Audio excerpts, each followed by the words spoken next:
Eu acho que a gente pode ir começando, né? Estamos em 13 pessoas, porque, deixa eu ver, tem duas pessoas aqui. Na verdade, estamos em 14, que o Cidrão está informando aqui que o Francismar está com ele. Então já estamos em 14 pessoas. Eu posso ir adicionando as pessoas que vão chegando. Eu queria agradecer a todos, desejar uma boa noite a todos os presentes, em especial o professor Bruno Goulart, que está aqui com a gente hoje, no dia 4 de maio, para mais um encontro da disciplina Artes e Ofícios dos Saberes Tradicionais na UFRR. Eu vou apresentar rapidamente o professor Bruno, depois eu passo a palavra para ele e em seguida a gente faz um debate, uma pequena roda de conversas. O Bruno Goulart é professor efetivo do Instituto de Humanidades, né, campus do Ceará, da Unilab, doutor em Antropologia Social pela UNB, com mestrado na mesma área pela Universidade Federal do Rio Grande do Norte. Graduou-se em Ciências Sociais pela Universidade Federal do Goiás e tem desenvolvido pesquisas na interface entre cultura popular e tradicional, políticas culturais, patrimônio imaterial e sobre o diálogo entre saberes tradicionais e acadêmicos nas universidades federais. É membro do grupo de estudo Performance, núcleo de estudos das performances culturais. O Bruno também, então, é professor da disciplina do Encontro de Saberes na Unilab. Eu acho que foi, talvez junto com a FMG, né, Bruno, uma das primeiras, né, experiências de ensino remoto emergencial do Encontro de Saberes, né? Vocês ofertaram o semestre, passaram a disciplina, então a gente está agora nesse semestre ofertando. E muito obrigado, Bruno, pela presença. Eu convidei o Bruno para falar um pouco sobre a experiência do projeto, da implementação do Encontro de Saberes na universidade dele, na Unilab, até para a gente poder também conhecer, ter mais experiência de mais uma implementação desse curso. Em cada universidade ele acaba também tendo certas características diferentes, né, Bruno? Um pouco de acordo também com a realidade de cada universidade. Então, muito obrigado pela tua presença, Bruno.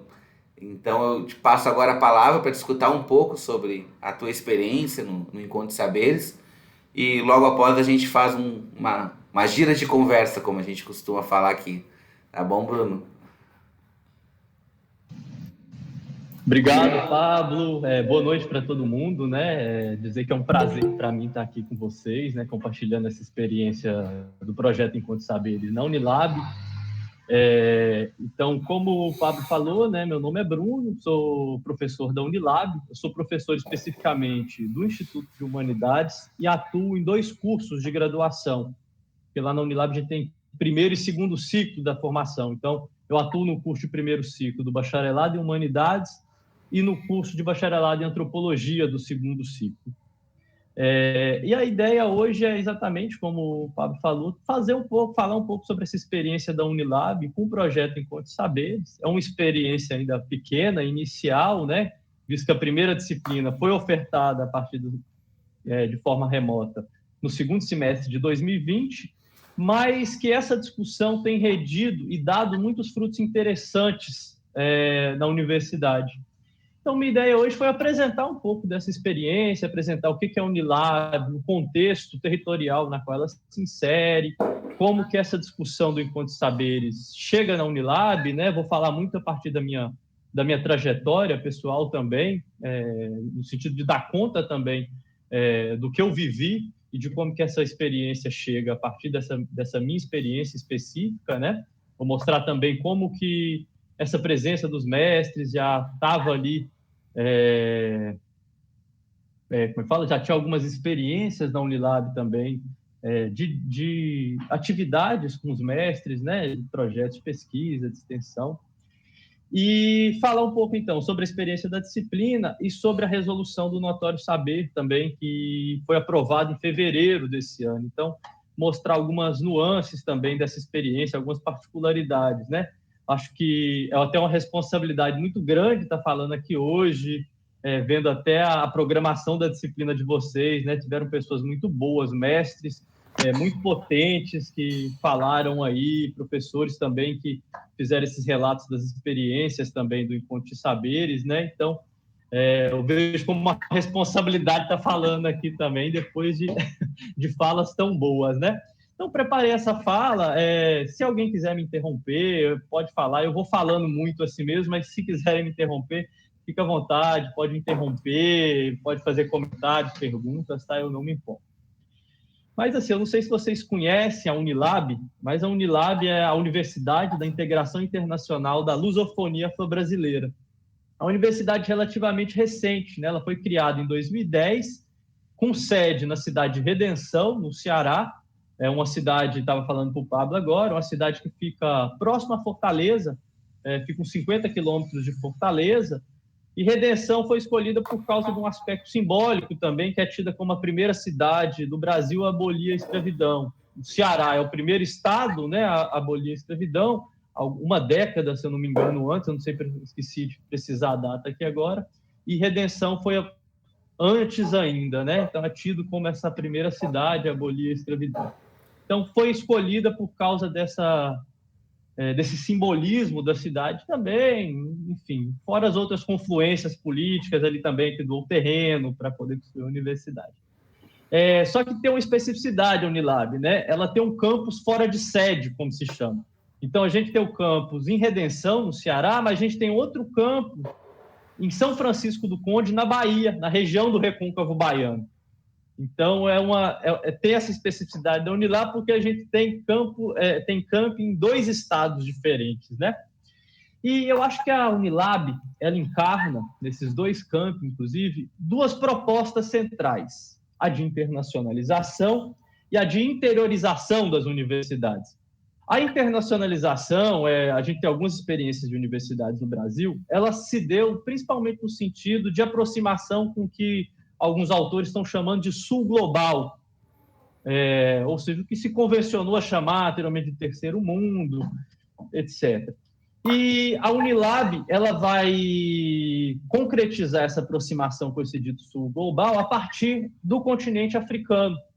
Então, a ideia é uma universidade onde se construa uma integração com a comunidade de países de língua portuguesa da África. Então, Guiné-Bissau, Angola, Cabo Verde, Moçambique, São Tomé e Príncipe, não sei se eu estou esquecendo de mais algum país ali do continente africano, né, ditos de comunidade que compõe essa comunidade de países de língua portuguesa.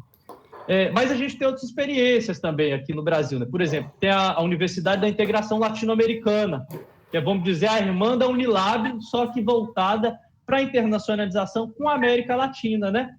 De certa forma, essas 2 universidades, essa proposta de internacionalização, ela vai em direção ao encontro de uma proposta de descolonização do conhecimento também. Então, é nesse sentido que se promove essa integração e essa aproximação do dito sul global. E, ao mesmo tempo que tem essa dimensão da internacionalização, a Unilab tem essa dimensão da interiorização, que foi esse movimento que a gente viveu no Brasil, principalmente ali nos anos, a partir dos anos 2000, 2005, 2010, né? De criação de universidades fora das capitais e centros urbanos, com vista a suprir uma carência de ensino superior nessas regiões. Então, a gente tem a Federal do Semiárido, né, que foi criada, enfim, diversas outras universidades que foram criadas em cidades de interior, em regiões onde tinha uma certa demanda por ensino superior. E o que é interessante é que essa característica de internacionalização e interiorização da Unilab, ela se expressa num corpo discente e docente muito heterogêneo, numa grade curricular muito particular dos cursos, como forma exatamente de atender essa especificidade da Unilab de internacionalização e interiorização, né? Então, no corpo discente, por exemplo, os nossos alunos são provenientes de países africanos de língua portuguesa, principalmente da Guiné-Bissau e Angola, com pertencimento étnico bastante heterogêneo, esses alunos provenientes do continente africano, né? E muitos alunos também, e alunas, de comunidades quilombolas, indígenas e tradicionais, de modo geral, né? Então, grande parte dos nossos alunos são alunos que residem em áreas rurais dos municípios e outros municípios do interior ali próximo à Redenção, né? E de comunidades indígenas que fazem, inclusive, parte de movimentos sociais indígenas, quilombolas, movimento negro, né? Então tem uma presença muito forte também dos movimentos sociais dentro da Unilab. Eu sei que não é uma especificidade da Unilab isso, né? Mas eu queria chamar a atenção porque a partir da minha, eu vou falar um pouco sobre isso também um pouco mais à frente, mas como que eu vi a Unilab julgando a partir da minha experiência, da minha trajetória acadêmica também, como uma universidade muito diferente. Eu vou falar um pouco mais sobre isso, né? E do ponto de vista do corpo docente, a gente também tem a presença de muitos professores que são africanos, né? Então, por exemplo, o curso de antropologia, nosso curso de antropologia tem 3 professores moçambicanos. Além de professores africanos, né? Então, que essa internacionalização que eu estou dizendo, né, se expressa também no nível do corpo docente, não só do corpo discente. Mas do ponto de vista do nosso tema aqui hoje do Enquanto Saberes, é interessante também pontuar a presença de mestres e praticantes, por exemplo, de capoeira, além de pais e mães de santo, enquanto professores na universidade. Então, são pais e mães de santo que também tiveram a trajetória acadêmica e têm, vamos dizer assim, esse duplo pertencimento. Então, um exemplo também do curso de antropologia é que a gente tem um pai de santo no nosso corpo docente e uma mãe menininha, que também é professora, né? O professor Patrício e a professora Joanice, que são professores efetivos do curso de antropologia. Mas se a gente fosse para outros cursos, a gente vai vendo também esses diversos pertencimentos desses professores, né? E eu estou falando, então, essa internacionalização e interiorização e a relação com o Enquanto Saberes se expressa no corpo discente e docente, mas também na proposta de ensino. Então, se a gente pega as emendas dos cursos, a gente tem a presença de muitos autores africanos, né? Costumo brincar que o Achille Mbembe, que é esse teórico camaronês, né?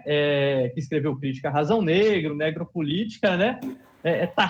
Quase está presente em quase todas as bibliografias obrigatórias de cursos lá da Unilab, né? E um exemplo por exemplo, a disciplina chamada Sociedades, Diferenças, Direitos Humanos em Espaços Lusófonos, que trabalha, né, história e cultura da África, questões raciais, etnicidade, gênero, sexualidade, que é uma disciplina que é obrigatória para todos os cursos da Unilab. Então, da engenharia aos cursos de humanidades, essa disciplina está presente, né? Nos cursos do Instituto de Humanidades, algumas disciplinas elas abrem a possibilidade também de diálogos com os mestres. Então, estava até falando isso na reunião ali da rede do Encontro Saberes, o Pablo estava. Uma disciplina que eu vou ofertar esse semestre chama Estudos das Performances Culturais, no Bacharelado em Humanidades. Essa disciplina em si, ela não é criada como a disciplina aí que a gente está aqui falando agora, Artes e Ofícios dos Saberes Tradicionais, especificamente voltada para a atuação dos mestres enquanto professores. Mas, na sua ementa, ela abre a possibilidade que os mestres atuem como professores, né? Pela sua ementa, pelas temáticas, ela abre essa possibilidade. Nada impede que um mestre, por exemplo, ministre essa disciplina. Um outro exemplo é a disciplina do curso de pedagogia, que chama Fundamentos Filosóficos e Práticos do Samba e da Capoeira. Essa disciplina, que é uma disciplina obrigatória no curso de pedagogia também, a ementa dela abre a possibilidade de mestres das culturas atuarem enquanto professores nela também, pela sua ementa, né? Inclusive, quem leciona essa disciplina, geralmente é um professor que passou recentemente no concurso para essa área, que é Babalorixá, e também um outro professor que é também professor de capoeira. Então, né, como eu estou mostrando aqui, essas disciplinas, já existe uma certa estrutura na Unilab, pela sua proposta de especificidade, que já apontava e que já mostra uma possibilidade de abrigar esses mestres e mestras da cultura, né? Além dessa questão mais institucional, das disciplinas que são ofertadas na Unilab, é importante a gente destacar também a presença dos mestres e mestras, né? Muito constante, desde a criação da Unilab em 2010, né? Por meio da realização de projetos de pesquisa, desenvolvimento de projetos de extensão, né? Que envolvem esses sujeitos e suas comunidades e, de certa forma, construir um circuito e um fluxo desses mestres para a Unilab. Então, é interessante também, porque se a gente está falando dos alunos que que pertencem a comunidades indígenas, comunidades quilombolas ali do território da Universidade Sincere, muitos desses mestres são das comunidades desses alunos. Então, é interessante como que a presença desses alunos, desses projetos de pesquisa, eles fomentam a criação desse circuito e dessa aproximação com essas comunidades tradicionais da região ali do Ceará, da Bahia, né, que eu estou falando que a Universidade Sincere. Enfim, então, como que cria esse circuito, né, e uma aproximação com esses mestres a partir dessas experiências, né? Além dessa especificidade da Unilab, em particular, né, que eu estou apresentando aqui para vocês, esses temas da internacionalização e da interiorização, existe também essa presença dos mestres e das mestras, né, na Unilab. Elas podem ser explicadas pelo contexto específico no qual a universidade se insere territorialmente. Então, por exemplo, a gente tem o campus da Bahia, de São Francisco do Conde. Ele está na região do Recôncavo Baiano, que é tido como um rico lugar de tradições culturais. Então, a gente tem o exemplo do samba de roda, que foi patrimonializado em 2005. Existe uma lei dos mestres da Bahia também, né? Enfim, uma referência também na capoeira no Brasil, né? A gente pega o Ceará também, é um estado pioneiro na política de proteção dos mestres. Então, desde 2003, no Ceará, existe uma lei dos mestres, uma lei de proteção dos mestres, né, que reconhece mestres, diversas tradições do estado e dá uma bolsa remunerada vitalícia para esses sujeitos. Além disso, em 2016, o Plano Estadual de Cultura do Estado coloca como um dos seus objetivos estimular a presença dos mestres no circuito da educação formal. Então, em meio a esse contexto, tanto esse contexto interno da Unilab, essa proposta que a Unilab tem, e o contexto territorial no qual ela se insere, tanto no estado da Bahia como no Ceará, que o projeto Encontros de Saberes começa a ser debatido na Unilab, né? E é um pouco dessa experiência, desse projeto, que eu gostaria de falar um pouco aqui agora para vocês, né? Então, tentei apresentar um pouco o que é a Unilab, né, para vocês familiarizarem um pouco o que é essa experiência de universidade com proposta de internacionalização e interiorização, e esse contexto regional que a universidade se insere. Isso tudo para enfatizar, assim, como que, de certa forma, o que eu estou argumentando aqui, o projeto o Encontro de Saberes, ele vem para atender também uma demanda que estava represada ali dentro da universidade, né? Atravessada por esse contexto regional, territorial, do qual a universidade se insere, e a sua proposta, a missão institucional da própria universidade.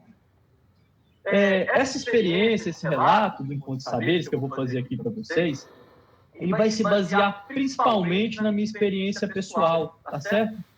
Então, nesse sentido, assim, o que eu quero dizer é que, olha, esse debate de inclusão dos mestres, até sobre o notório saber, ele me antecede. Então, existe desde 2010, tinha outros professores que já estavam fazendo atividades com os mestres e tudo mais. Mas o que eu dou conta é da minha experiência específica. Então, eu só estou dizendo isso para justificar que não é que essa discussão da presença dos mestres na universidade surge com a discussão do Encontro de Saberes a partir da minha pessoa, né? Mas foi como que eu me inseri nesse debate, né, a partir dessa minha ligação com o projeto Encontros de Saberes, algumas experiências que eu tinha tido, né? Mas foi para usar a palavra do Nego Bispo, né, a categoria, foi uma confluência, né? Então, foi uma confluência ali naquele momento, naquele contexto da universidade com outros colegas, né, e rendeu frutos muito ricos, né, da experiência do projeto Encontro de Saberes, apesar de ser muito recente a nossa experiência. A universidade já tem um perfil que não é eurocentrado, né, Bruno? A própria fundação da universidade, ela já tem uma perspectiva diferente das universidades brasileiras em geral, né? Então, acho que o Encontro de Saberes vem a confluir já com essa perspectiva, né? Exato, Pablo. E assim, eu acho que a gente pode pegar como exemplo, né, o próprio curso de antropologia da Unilab, né? Se a gente pega o PPC dele, né? Então, por exemplo, como disciplinas obrigatórias, a gente tem África pré-colonial, África colonial e África pós-colonial. Então, assim como as disciplinas de teoria 1, 2 e 3, teoria antropológica 1 e 3, são obrigatórias, as disciplinas de África também são obrigatórias. Acho que tem teoria das relações raciais também, que é uma disciplina obrigatória na nossa grade curricular. Então, é interessante porque, a partir desse exemplo do curso de antropologia, que o Fábio está falando, da universidade que procura promover essa descolonização dos saberes, né, a partir da abordagem de determinados temas, a incorporação de determinados autores, né, nas emendas e bibliografias obrigatórias, a gente pode ver isso a partir do curso de antropologia, né, e dessa grade curricular que procura unir tanto essa formação clássica, como eu disse, a teoria antropológica, 1, 2 e 3, mas também essa discussão sobre pós-colonialidade, sobre intelectuais do continente africano também, como é que é essa discussão da antropologia e das ciências sociais nesse contexto, desse outro continente, né? Então, a gente pensar o que é essa aproximação e essa internacionalização na prática, né? E aí, olha, como é que se chega, né? Como é que eu entro nessa discussão do Encontro de Saberes na Unilab? Então, primeiro eu vou voltar um pouco assim para falar de como é que eu entrei em contato com o projeto Encontro de Saberes. Em 2014, eu fui fazer meu doutorado na Universidade de Brasília, né, com orientação do professor Jorge Carvalho. E na época, né, então a gente está falando de 2014, desde 2010 ele tinha o projeto que ele falou aqui para vocês, né, que tinha o projeto do INCTI, de trazer os mestres na condição de professores para lecionar disciplinas na Universidade de Brasília, né? E aí, entre 2014 e 2016, quando eu estava cursando o doutorado lá na universidade, eu participei de algumas atividades esporádicas do Encontro de Saberes na UNB. Eu não pude participar com muito afim porque eu morava em Goiânia. Então, eu sou goiano, na verdade, né? Eu estava falando com o Fábio também. E como vocês devem ter notado pelo meu R retroflexo aí, mas como eu morava em Goiânia, eu não consegui participar, acompanhar, né, de forma assídua essas atividades do Encontro de Saberes, essas disciplinas na UNB. Mas em 2017, eu me mudei para Belo Horizonte para acompanhar minha companheira, que tinha passado um doutorado na UFMG. E aí eu estava escrevendo a minha tese de doutorado na época, então, assim, naquele momento a gente tem muito trabalho para fazer, mas, ao mesmo tempo, livre no sentido de que não estava dando aula, não estava trabalhando em pesquisa, não estava fazendo alguma atividade regular. Então, isso me permitiu acompanhar as disciplinas do Encontro de Saberes, né, da formação transversal em saberes tradicionais, lá no UFMG, que estavam sendo ofertadas, né, ao longo do ano 2017 e 2016 e 2017. E foi uma disciplina muito interessante, né? Então, eu acompanhei a disciplina com o Antônio Bispo, por exemplo, que eu já tinha visto também disciplinas lá na Universidade de Brasília, com o professor Edgar, era o professor parceiro, que esteve aqui com vocês, o professor César também estava lá, que esteve aqui com vocês, também foi professor parceiro de algumas das disciplinas. Participei também de uma disciplina que de semestre inteiro, que geralmente as disciplinas do Encontro de Saberes são ofertadas em módulos. Eu participei de uma que chamava Cantos Afro-Brasileiros dos Arturos, que é uma comunidade quilombola de Contagem, que é uma cidade vizinha a Belo Horizonte, região metropolitana de Belo Horizonte, que é essa comunidade quilombola dos Arturos, e que fazem uma festa de congado muito famosa, né? Muito, muito bonita também, lá em Minas Gerais, assim, é um congado referência também no estado. E aí a professora Glaura Lucas, da música, ofertou essa disciplina. E foi uma experiência muito interessante para mim, porque começou a me despertar interesse pelo projeto Encontro de Saberes também. Eu já trabalhava com cultura popular e tradicional no doutorado, minha tese foi sobre o trânsito das culturas populares e tradicionais para o contexto do espetáculo. Então, diversos festivais de cultura popular, que começou a surgir a partir dos anos 2000 no Brasil, construíram um verdadeiro circuito de apresentação de performances desses grupos, dessas tradições de culturas populares e tradicionais. E aí eu comecei a me interessar também e a pensar como esse trânsito se dava para o circuito da educação formal, né? concretizado aqui a partir da experiência do Encontro Saberes. Mas aí, em 2018, eu defendo a minha tese lá na Universidade de Brasília e um pouco depois eu passo um concurso na Unilab para a área de patrimônio cultural do curso de antropologia. Então, geralmente a disciplina que eu leciono na grade curricular, outra disciplina obrigatória do nosso PPC, é de patrimônio cultural. E uma das questões que eu coloquei até na entrevista do concurso é esse desejo, né, de institucionalizar a presença dos mestres nas disciplinas do nosso curso de antropologia, né? E foi muito interessante, porque quando eu passei no concurso da Unilab, eu me deparei com uma realidade muito diferente da universidade, tanto do ponto de vista de aspectos bons e ruins. Então, por exemplo, do ponto de vista dos ruins, por ser uma universidade interiorizada, uma universidade recente, com menos verba que uma universidade como a Federal de Minas Gerais, por exemplo, existe uma falta de estrutura na universidade. Então, por exemplo, a gente até hoje não tem um elevador, então muitas salas não têm acessibilidade. Então, se você tem algum aluno que precisa de acessibilidade, você tem que pedir uma sala específica, por exemplo. Volta e meia, a cantina da universidade fecha, e a gente fica sem cantina, e é um lugar que não tem nada aberto para você comprar comida, porque o campus não fica no meio da cidade. Enfim, esses perrengues que eu acho que vocês também devem passar um pouco por aí, né? Mas, por ser uma universidade, né? A UFRR, né? Que está numa capital, né? Eu acho que o perrengue pode ser maior aqui na Unilab, não sei, né? Mas, enfim. Esses problemas da universidade nova, que tem muita coisa por fazer, inclusive estruturalmente. Mas, por outro lado, tinha coisas muito boas. A primeira coisa que eu reparei foi a diversidade dos alunos, né? Então, isso era interessante, principalmente se minhas experiências na UFG, mas principalmente na Universidade de Brasília e na Federal de Minas Gerais. Uma outra questão é que eu achava, como o Paulo Pablo colocou, uma grade curricular muito interessante também, né, que buscava essa descolonização do conhecimento, muitos autores pós-coloniais, né, essa discussão da pós-colonialidade muito forte dentro da universidade. E a outra parte boa foi uma grande receptividade dos meus colegas e dos alunos para o diálogo com os povos e comunidades tradicionais. Então, acho que uma coisa que me marcou desde o meu primeiro contato com a Unilab foi essa abertura a esse diálogo. E aí, nesse contexto, eu encontrei fiquei amigo do professor da Sociologia, Ricardo Nascimento, que é mestre de capoeira também, fazia várias atividades na universidade, com mestre de capoeira, mestres do coco, comunidades de terreiro, né? E tinha um amplo trânsito pela cultura popular e tradicional no Ceará. E aí a gente começa a trocar ideia, né, muito informal também, a conversar sobre o projeto Encontro Saberes, a presença dos mestres na Unilab, compartilhando algumas experiências pregressas da universidade. Ele não conhecia o projeto Encontro Saberes, então a gente começou também a falar sobre o Encontro Saberes.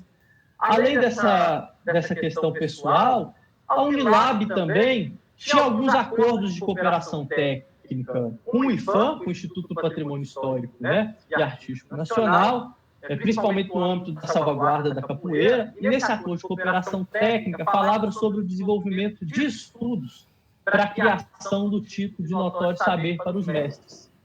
Além desse acordo de cooperação técnica com o IPHAN, tinha um acordo com a Secult do Ceará, que a Secult do Ceará é responsável pela lei dos mestres do Estado, que eu falei para vocês, que reconhece esses mestres e dá uma bolsa vitalícia, né, para apoiar esses mestres.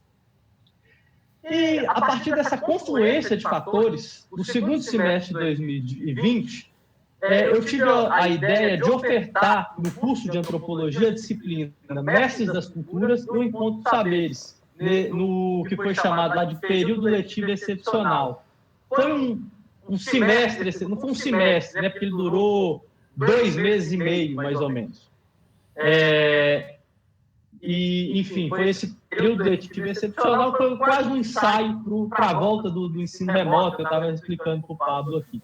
E aí, foi muito interessante essa experiência do PLEX, porque abriu a possibilidade que a gente propusesse disciplinas, inclusive disciplinas que não estavam previstas nas grades curriculares dos nossos cursos.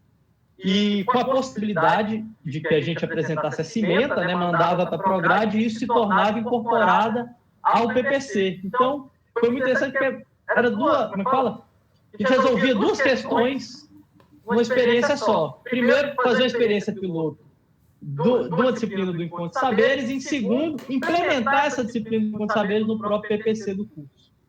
E essa disciplina, então, ela foi ofertada, né, também para os alunos regularmente matriculados, mas também ofertada na modalidade de seminários, muito parecida com a experiência de vocês aqui, que eu acho que eu tinha conversado com o Pablo, né, o Pablo tinha me falado. Então, a gente abriu a possibilidade de pessoas, enfim, diversas se inscrevessem também na disciplina, né? E a disciplina foi ofertada, né, por meio desses seminários, como eu estou dizendo, e a gente tinha professores e mestres que eram convidados, né, para falar sobre suas experiências e saberes, né? E aí, pelo formato remoto, foi muito interessante porque a gente conseguiu reunir experiências de diversas partes do Brasil. Então, por exemplo, o professor José Jorge fez a fala de abertura da disciplina e do seminário. Na outra mesa a gente tinha a Rosângela Tunig, da UFSB, que também já foi professora da UFMG, falando sobre a experiência da UFSB e da UFMG, junto com o mestre Jorge, que é capitão do terno de Moçambique, da comunidade dos Arturos, que eu falei para vocês, que já tinha sido professor no Encontro de Saberes, na UFMG, na UNB. Enfim, então, ao mesmo tempo que tinha esses nomes de diversas partes do Brasil, a gente também chamou pessoas do Ceará, né? Então, mestres do Ceará e professores também que tinham tido experiência do Encontro de Saberes aqui no estado, né? A Universidade Federal do Cariri já teve uma disciplina do Encontro de Saberes, e a Estadual do Ceará também. E aí, então, essa disciplina, né, reuniu esses alunos regularmente matriculados, mas interessados de várias partes do Brasil, do Ceará, né? Não só acadêmicos, né, mas, enfim, militantes da cultura popular e tradicional, pessoas de movimentos sociais, né? Mestres reconhecidos pela lei dos mestres. Então, foi uma experiência muito interessante a disciplina, por essa heterogeneidade também de pessoas que participavam, né? Inclusive, todas as mesas da disciplina foram gravadas. Eu posso compartilhar com vocês, está no YouTube, tá? Consentimento, as pessoas estavam falando. Enfim, tem a gravação, eu posso passar, quem tiver interesse depois de dar uma olhada, eu passo para vocês o link com todas as mesas que a gente teve ao longo desses 2 meses e meio. Então, veio, né, falei que veio o mestre Jorge, lá dos Arturos, mas teve a mestra Luceli Pio, que também já foi professora do Encontro de Saberes, na UFMG e na UNB também. Mas teve o cacique Sotero, que é um cacique indígena aqui, Canindé, né, que fica também numa comunidade indígena que está na região da universidade. A cacica pequena, do Genipapo Canindé também, que inclusive tinha um aluno na minha disciplina, que era sobrinho da cacica pequena, né? E a experiência da disciplina foi muito interessante, porque houve um engajamento muito grande, um envolvimento dos alunos e participantes, né? E esse engajamento e esse envolvimento dos alunos, mesmo num semestre remoto, porque a gente sabe que esse semestre remoto, principalmente para os alunos, né, para vocês alunos, existe um desafio muito grande, né, de acesso à internet, né, de tudo funcionar bem. Então, às vezes, não dá certo a internet, a 4G fica caindo, né? A gente sabe das dificuldades e dos perrengues que é a gente participar desse ensino remoto. E mesmo com essas dificuldades, esses desafios, eu achei que teve esse engajamento e envolvimento muito grande, o que mostrava para mim uma demanda represada por esse tipo de experiência nas universidades. Então, cabe pontuar, então, também que muitos mestres que participaram do evento eram das comunidades de pertencimento de alguns alunos e alunas, né? E era importante que os saberes de suas comunidades, eles achavam importante que os saberes das suas comunidades estivessem presentes dentro da Unilab, né? E aí eu me permiti um parênteses aqui, eu falando da especificidade da Unilab, é como que essa realidade ela contrasta com outras universidades. Então, por exemplo, o que eu acho, e isso eu acho que é uma reflexão que eu estou fazendo aqui incipiente, a gente pode até discutir depois é que eu estava falando para vocês que uma das coisas que eu achava interessante no Encontro de Saberes é refletir sobre esse trânsito dos saberes tradicionais, das culturas populares, para o contexto da educação formal. Então, está falando que no meu mestrado eu estudei esse trânsito para o contexto do espetáculo, das artes, das performances, e aqui a gente tem um novo circuito de trânsito, vamos chamar assim, para o contexto da educação. E aí é interessante porque, olha, se em algumas universidades, como por exemplo no caso da Universidade de Brasília, da Universidade Federal de Minas Gerais, o projeto de Encontro de Saberes, eles, de certa forma, dão oportunidade para que alunos, né, residentes de grandes centros urbanos, majoritariamente brancos, de classe média, entrem em contato com o universo dos saberes dos mestres, no contexto da Unilab, mas eu acredito também que isso é o contexto de outras universidades, e principalmente isso tem acontecido em cada vez mais universidades, principalmente por causa de como a política das cotas, das ações afirmativas tem mudado o perfil dos nossos alunos da universidade. Mas o que eu vi era como que na Unilab os alunos se reconheciam nesse conhecimento, mais do que dar oportunidade que esses alunos vissem esses conhecimentos, vamos dizer assim, externos, que estavam entrando em contato muitas vezes a primeira vez a partir da universidade. Na Unilab, os alunos se reconheciam nesse conhecimento, eram parte dele, tinham vínculos com esse conhecimento, e a presença das suas lideranças e mestres nas universidades era uma forma de reconhecimento do seu próprio saber e cosmologia no contexto da universidade. E aí, eu acho que isso ficava muito forte, que foi muito emocionante mesmo, assim, para mim, né, ver de como que essa disciplina envolveu esse afeto, esse envolvimento, né, como eu falei, engajamento dos alunos da disciplina. No final da disciplina, eu pedi, por exemplo, que os alunos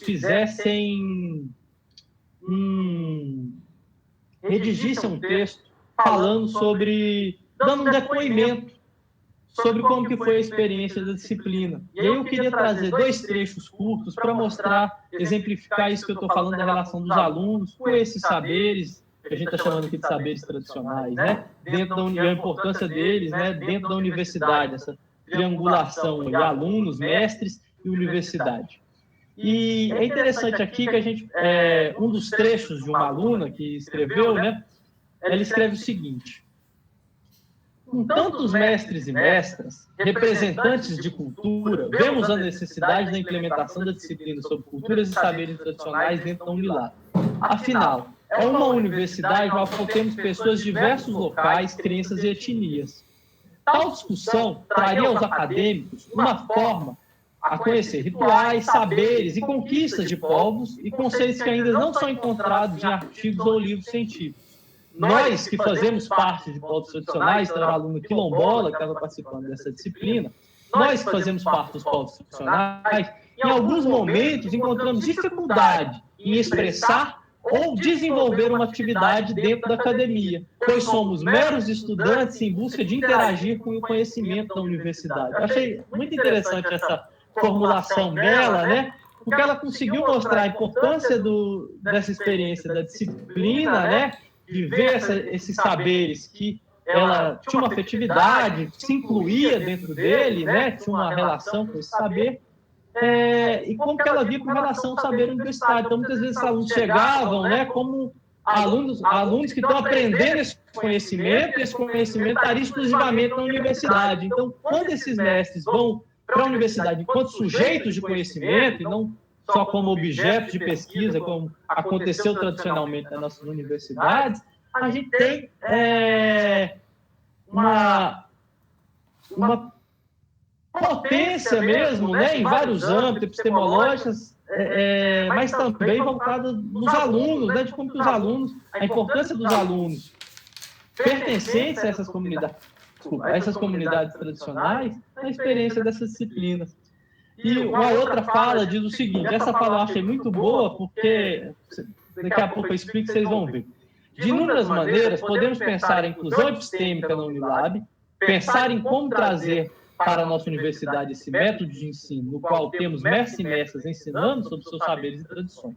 meu ponto de vista, há muitas maneiras, né, de fazer essa inclusão dos mestres. Dentre elas, a universidade poderia trazer disciplinas como esta, em que mestres e mestras venham e nos falem de suas vivências e experiências, disciplinas específicas sobre determinados assuntos, com mestres como professores, pois estes nos ajudam na formação de cidadãos sensíveis à riqueza e diversidade cultural do país, e cursos e palestras que tragam a abordagem desses assuntos de forma frequente. Eu acho essa fala muito interessante, assim, porque ela é quase uma proposta institucional, né? Que o aluno trouxe aí. É interessante porque nas duas falas a gente tem uma reivindicação, eu achei muito interessante, fazer um relato da disciplina, e isso apareceu em vários trabalhos, uma demanda para que existisse uma disciplina regular aonde fosse ofertada por mestres e mestras dos saberes, né?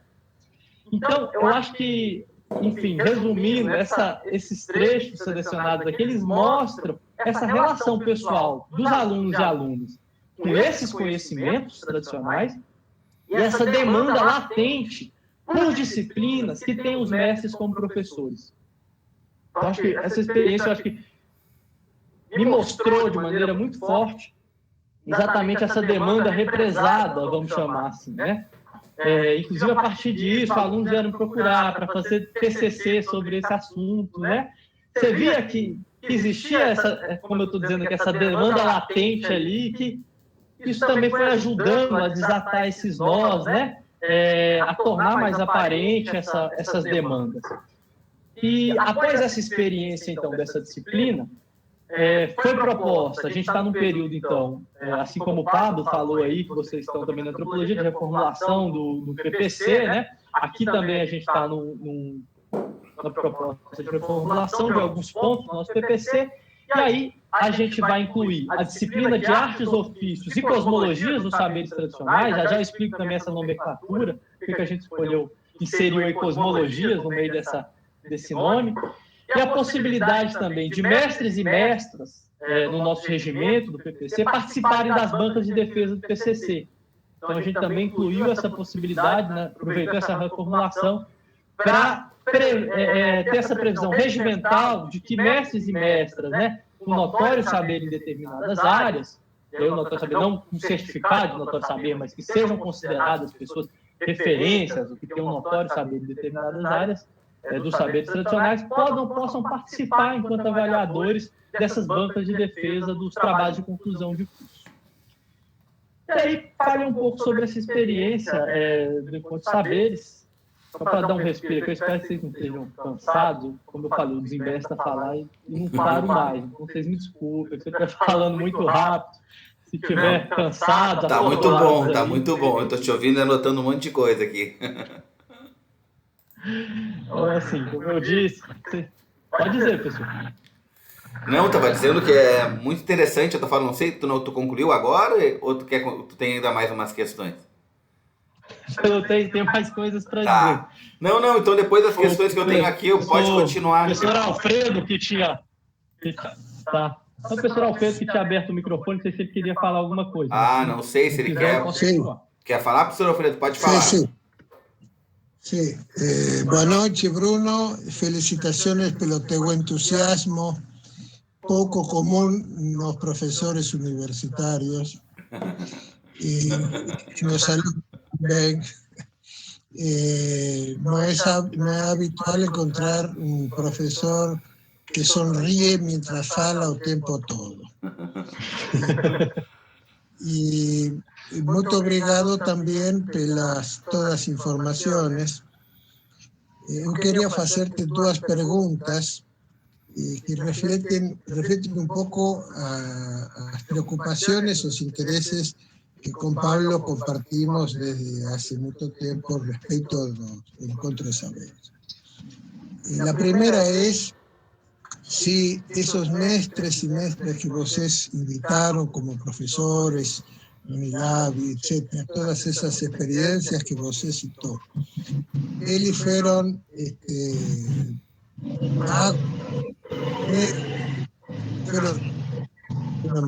como foi essa retribuição, qual foi, digamos, a lógica ou o papeleo burocrático administrativo ou o apoio legal no qual vocês se basaram para isso, não?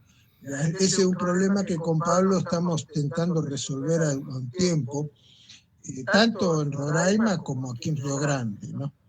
Entonces, esa es la primera cosa. La segunda es si vosotros tuviesen esa posibilidad de enviar para Pablo copia de algunos de esas leyes o regulamentos, sea das Secretarías de Cultura, o sea de universidades, donde for, ¿no? Para podernos tener una especie de base documental y poder gestionar aquí, la FURGI, la posibilidad de un financiamiento.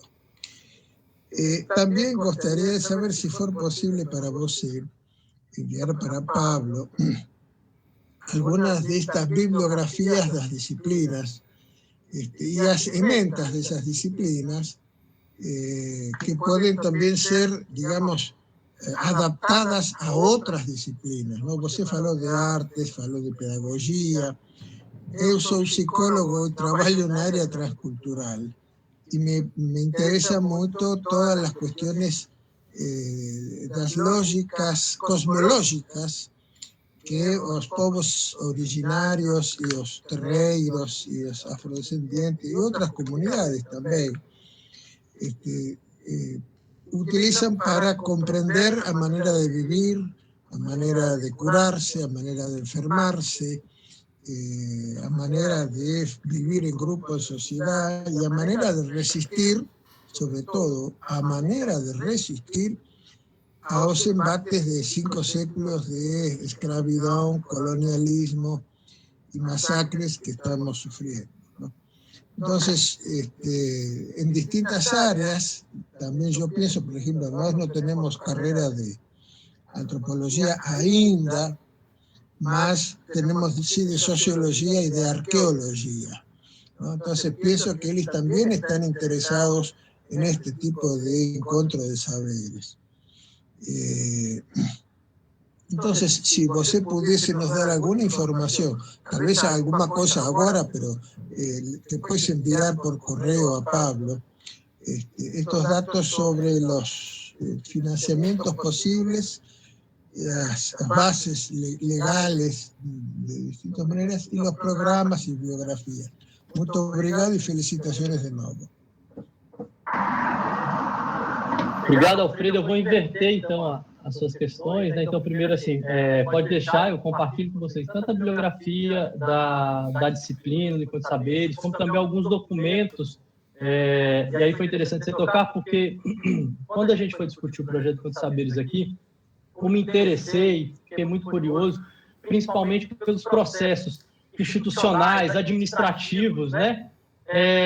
Para poder viabilizar a experiência do projeto Encontro de Saberes. Então, eu posso compartilhar tanto essa bibliografia, como você está colocando, eu acho assim, que é interessante. O projeto Encontro de Saberes, como você colocou, tem um potencial transdisciplinar muito grande. Então, por exemplo, fico pensando aqui na Unilab, né? Na UFMG, por exemplo, você tem disciplinas, né? Na farmácia também, com parceria com as raizeiras.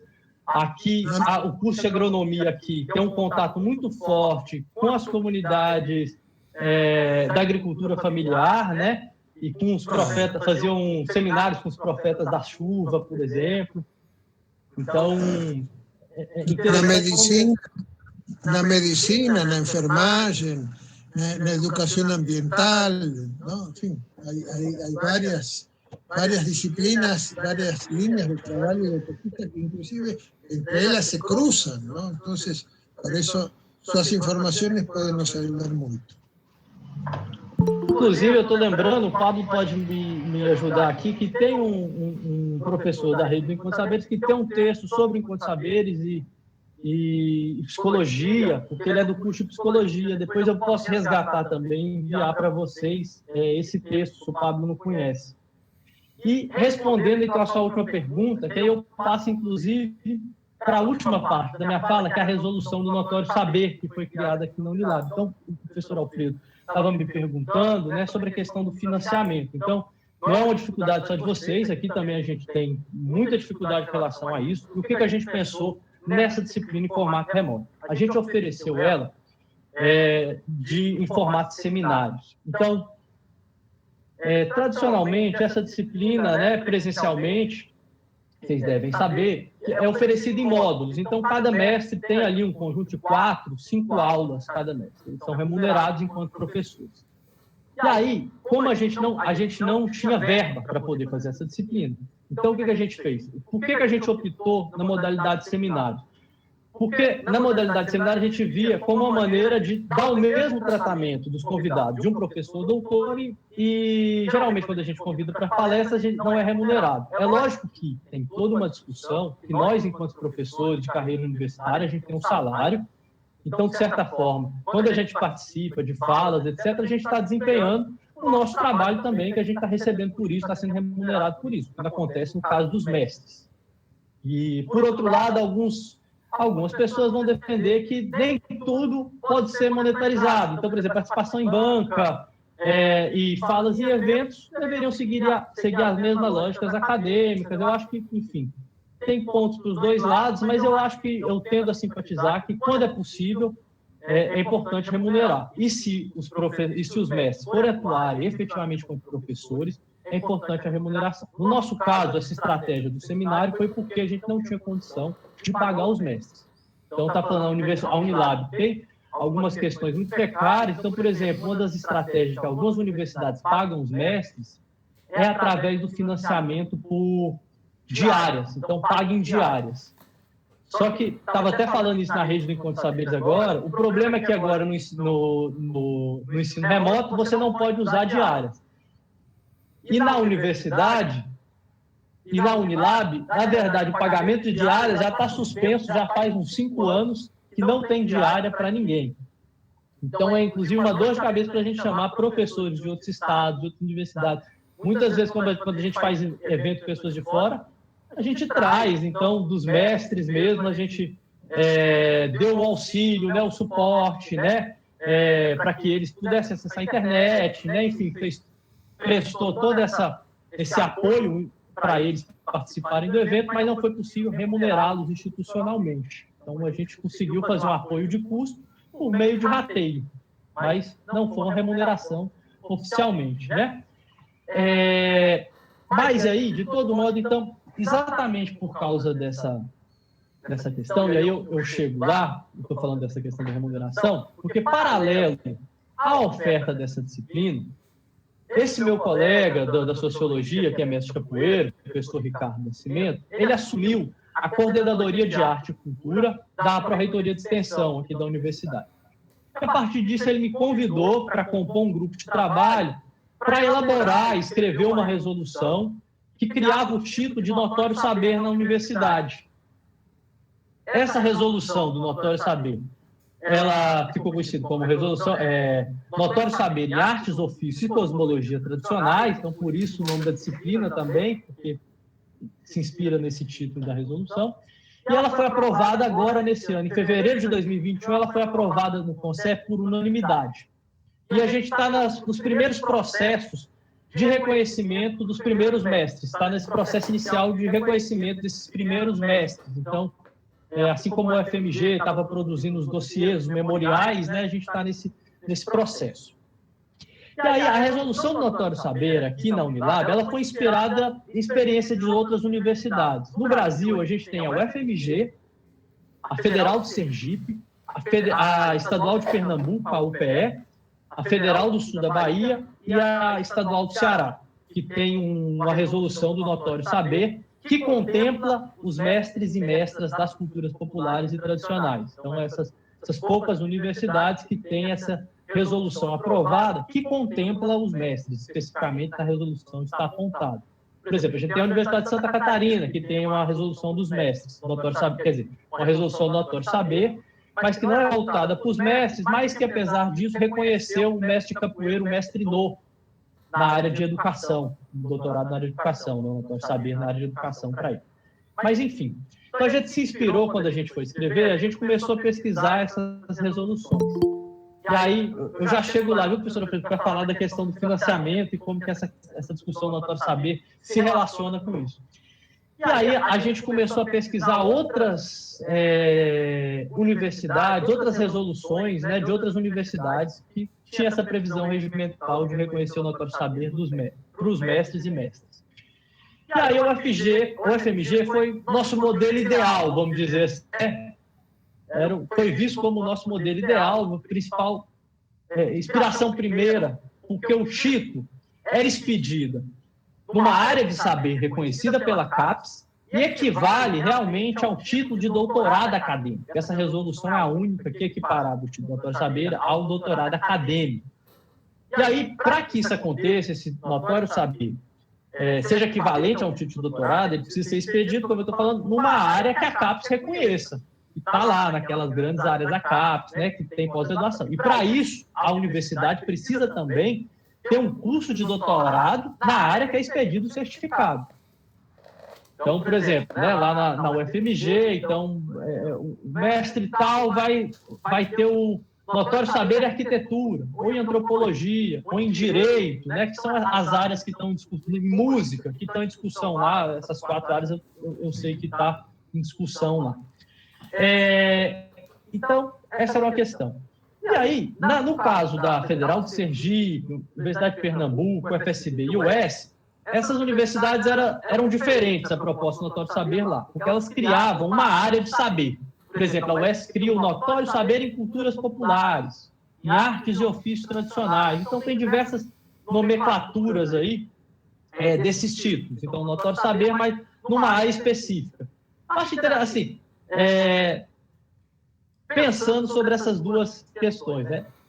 Na UFMG é interessante porque ela abre a possibilidade desses mestres e dos seus saberes estarem em diálogo direto com os programas de pós-graduação. Então, você faz uma equivalência do saber do mestre dentro de uma determinada área do conhecimento, certo? Estimula esse diálogo. Por outro lado, pensando no lado positivo dessas outras que criam uma nova área, é que, por exemplo, notório saber em culturas populares, artes e ofícios tradicionais, eles dão conta dessa transdisciplinaridade dos mestres, porque a gente sabe também que o conhecimento dos mestres, eles não estão restritos, né, e abarcados dentro dessas grandes áreas da CAPES, né? Então, dificilmente, né, a gente pode falar, o mestre é da antropologia, né, mas esse saber que ele mobiliza vai no direito, vai, enfim, na performance. O professor Jajó fala que eles são polímatas, né? Então, esses mestres, eles dominam diversas áreas dos saberes,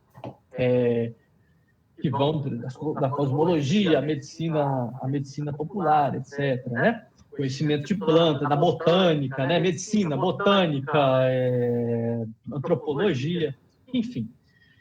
Então, mas a grande questão é que no FMG, o notório saber, ela vai incluir os mestres, com o título de notório saber, esse mestre vai poder se incluir no circuito da educação formal de todas as universidades brasileiras. Então, é equivalente, por exemplo, ao notório saber em música, é equivalente a um doutorado em música. Se tiver um concurso que pede doutorado em música, esse mestre pode prestar esse concurso para professor efetivo.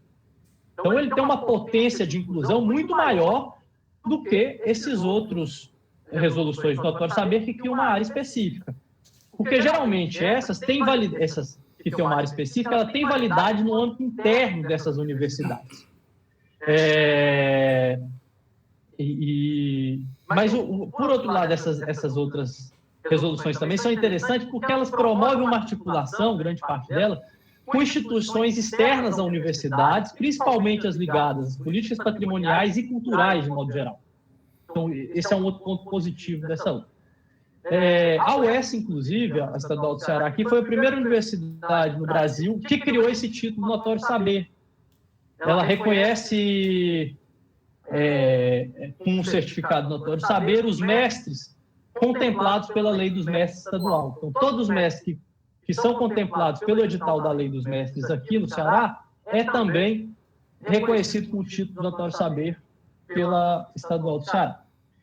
Mas aí, olha, no caso da Unilab, então, assim, apesar dessa referência do FMG, a realidade da Unilab é muito diferente em termos de universidade do que a Universidade Federal de Minas Gerais e a Universidade Federal de Roraima, por exemplo, que são universidades mais antigas, que têm uma longa trajetória e têm cursos de doutorado. Então, por exemplo, olha, na nossa resolução, então, a gente traz elementos textuais da Universidade Federal de Minas Gerais, como, por exemplo, necessidade de produção do memorial.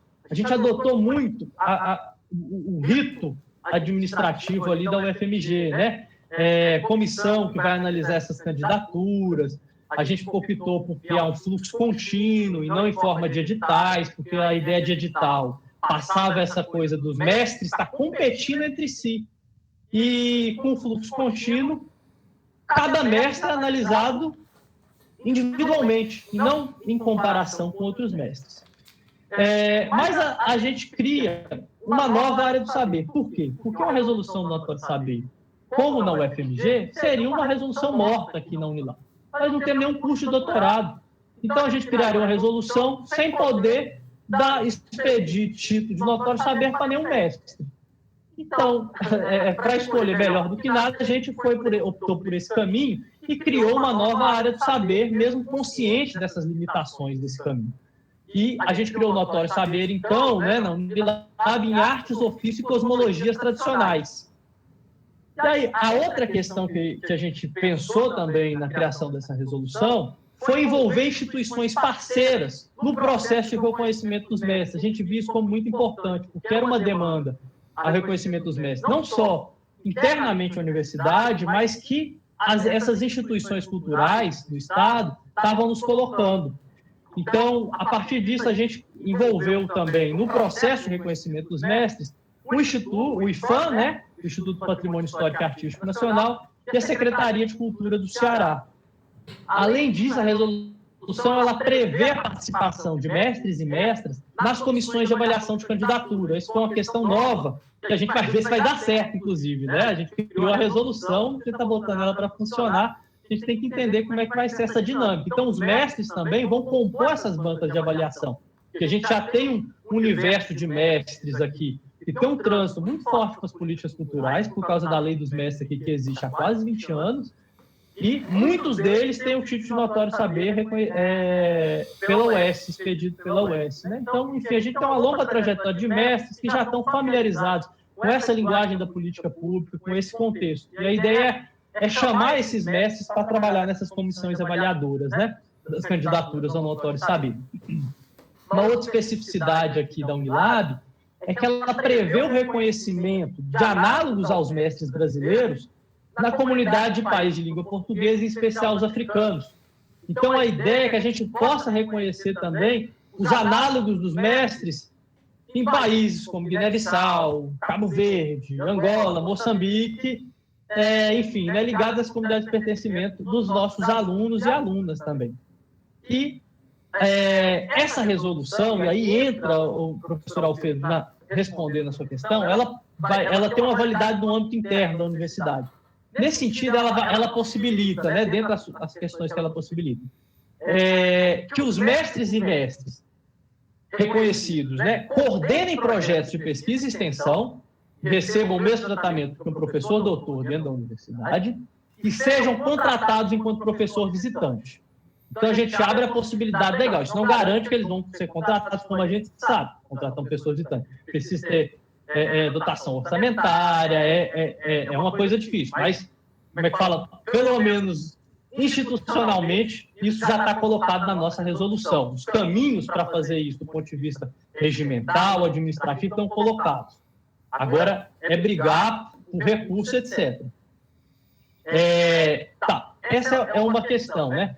E aí a gente vê, sobre essa questão do Notório Saber, a gente vê como um primeiro passo da universidade também, para a gente poder avançar na inclusão dos mestres enquanto professores na universidade. E aí a gente tem diversas possibilidades que está sendo debatida agora de como remunerar esse mestre. Da onde praticamente tirar leite de pedra, porque a gente está vendo também que as experiências de universidades que tinham disciplinas do Encontro de Saberes, artes e ofícios tradicionais, muitas delas, inclusive, né, e o Pablo pode até confirmar isso aí, no nosso encontro da rede do Encontro de Saberes, é que teve redução de orçamento, então já era pouco, alguns caíram pela metade, né? Como é que a gente vai fazer com esse dinheiro agora a experiência da disciplina? Então tem sido um desafio grande de viabilizar isso. Então a gente está tentando achar soluções. Uma das estratégias que a gente está apostando aqui é que existe aquela discussão também sobre a obrigatoriedade da curricularização da extensão. Eu não sei se essa discussão foi feita aí, se está sendo implementada no PPC do curso, depois a gente pode até conversar sobre isso, mas aqui acabou de ser aprovado. E aí você pode implementá-la nos cursos através de 4 modalidades, né? Mas uma delas eu queria chamar a atenção, que foi formulada com base na experiência da Federal da Bahia, que criou uma disciplina que é para toda a universidade, que se chama Componente Curricular em Sociedade e Cultura, algo nesse sentido, esse é o nome. E aí, enfim, você propõe a disciplina, tem um edital e você ganha um recurso para fazer essa disciplina. E lá na UFBA, eles têm, dentro desse componente curricular, tem as categorias. Uma das categorias é para que os mestres, disciplinas para ser ofertada por meio dos mestres. E aí os mestres são remunerados a partir dessa previsão orçamentária que tem quando você concorre a esse edital. Essa é uma possibilidade que a gente está trabalhando aqui, né, junto com a Pró-Reitoria de Extensão, com as outras pró-reitorias, para tentar achar uma dotação orçamentária para financiar uma disciplina dos mestres e mestras na nossa universidade. Tá certo? Então, assim, e aí voltando, mesmo com as limitações, a gente não conseguiu remunerar esses mestres, e o que a gente optou por fazer, então, foi chamar eles para fazer fala, dividir as falas com outros mestres, com outros professores, né?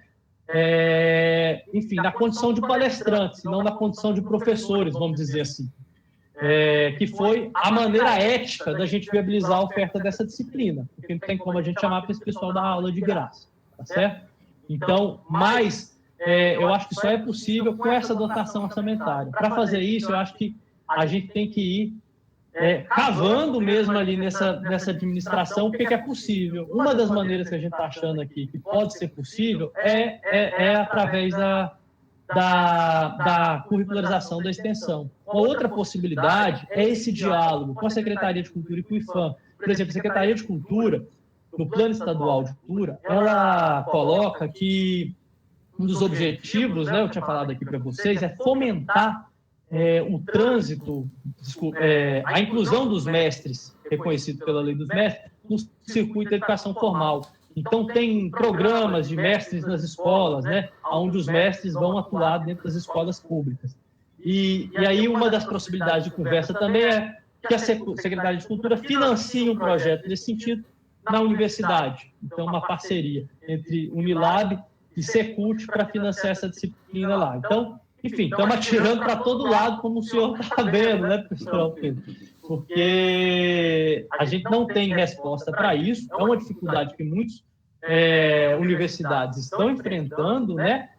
Mas que eu acho que tem algumas possibilidades de caminho e que eu acho que é importante também que a gente compartilhe essas experiências, né? E vai vendo qual que é os caminhos encontrados por diferentes instituições, compartilhar esses caminhos, porque esse aspecto burocrático, administrativo é muito importante na implementação do Encontro de Saberes, é importante a gente construir, como o senhor falou, esse conjunto de documentos e desse conhecimento que facilita esse caminho institucional para a gente implementar o Encontro de Saberes. Então, é uma questão que tem me chamado muita atenção, tá certo? Enfim, eu queria saber, não sei se o professor Alfredo, outra pessoa tem alguém para falar, eu tinha uma última parte aqui de conclusão para falar, mas eu posso deixar para depois, se é que é o caso de eu também fazer essa última parte de encerramento. Mas, enfim, queria escutar um pouco vocês. Muito obrigado, muito obrigado.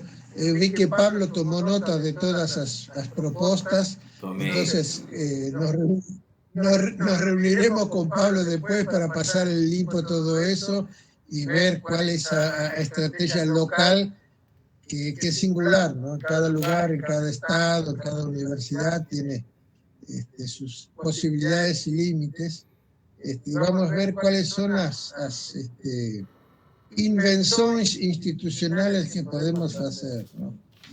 Bueno, muito obrigado e deixo a palavra para outros colegas.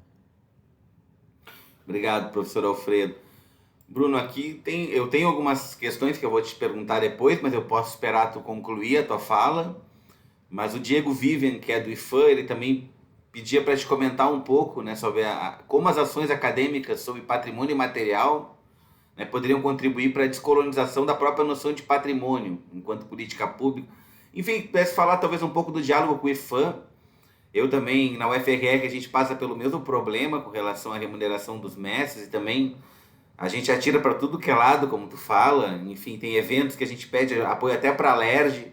Eu lembro que no lançamento do livro do Davi, da aula magna que ele ministrou na universidade, que a gente fez o lançamento do livro do Ailton Krenak, eu consegui um recurso através de um professor da Estadual de Roraima, junto com a LERJ, que é a Assembleia Legislativa de Roraima, para a passagem do Ailton, né? Então é assim, a gente fica tentando de todas as maneiras. Eu também, agora, a UFRR também passou por um corte orçamentário muito grande, então a gente tem dificuldade com relação... Na verdade, é um apoio mais direto institucional da universidade ao encontro de saberes, que é muito importante quando a gestão da universidade também entende, né, a importância, o potencial de um projeto como esse, né? Então, nós estamos na mesma situação. Se pudesse falar um pouco, talvez, dessa experiência com o IFAM e essa pergunta que o Diego colocou com relação ao patrimônio material.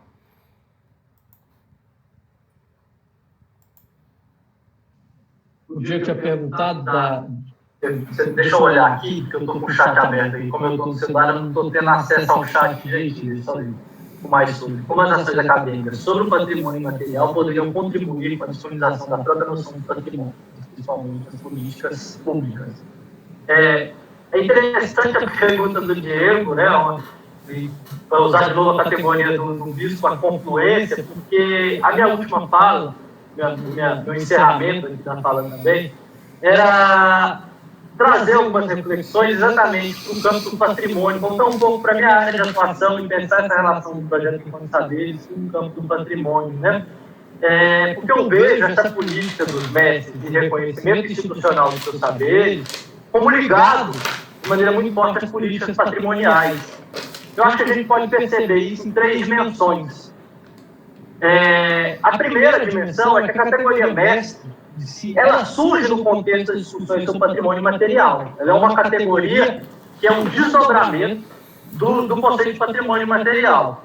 E aí, falando sobre a disponibilização das políticas patrimoniais, acho que, de certa forma, apesar dos desafios, das questões e das fichas que são colocadas no política de patrimônio material, de certa maneira, a gente pode ver a própria emergência da categoria patrimônio material enquanto um processo de descolonização, de crítica ao eurocentrismo, da noção tradicional de patrimônio. Então, na década de 80, na década de 90, quando esse debate começa a ser colocado no âmbito da Unesco, né? Então, a conferência de Nara da década de 90, que aconteceu no Japão, né? Que os países asiáticos e alguns países africanos colocaram para a Unesco que a noção de patrimônio, as categorias de preservação, eram categorias completamente eurocêntricas, não davam conta da especificidade do que esses países consideravam patrimônio, né? Então, a gente tem um caso lá do templo de Ise, lá no Japão, né? Esse templo historista de homenagem à deusa do Sol, que ele é destruído a cada 20 anos, ele é destruído e reconstruído a cada 20 anos. E aí, como é que essa política tradicional de preservação dava conta do reconhecimento de um bem desse, como lá no Japão, que passa exatamente por essa ideia de engessamento do bem, você tem que manter tudo do jeito que está. Então, essas discussões começaram, enfim, a partir dessas provocações, começou-se a repensar o patrimônio. E aí se cria a categoria do patrimônio material, exatamente como uma maneira de abarcar outras formas não eurocêntricas de patrimônio, né? Uma forma de universalizar realmente essa categoria patrimônio. Como eu disse, tem todas as críticas. Por que você cria outra categoria de patrimônio material, em que o material tem o imaterial, né? Ou seja, o status do monumental continua lá intocado, né? E aí a gente tem outra categoria para não precisar fazer uma crítica sobre a política do patrimônio material, por exemplo. Então, aí continua fazendo tudo do mesmo jeito, mas vão criar outra categoria. Mas, enfim, foi um grande passo, né? E, de certa forma, levou à democratização do conceito de patrimônio. Mas, como eu estou falando, o conceito de mestre está ligado a essa discussão do patrimônio material. Isso surge, por exemplo, lá na Unesco, em 93, a Unesco vai elaborar um guia para os países membros para que eles desenvolvessem políticas de proteção ao que eles chamavam de tesouros humanos vivos. Era esse o conceito que surge dentro do âmbito do patrimônio material, nessa época de 90. Patrimônio material, enfim, a categoria não estava completamente formulada, não estava sendo adotada nos documentos oficiais. Era chamado de folclore, cultura tradicional, mas já era um embrião ali que estava ligado a essa discussão do patrimônio material.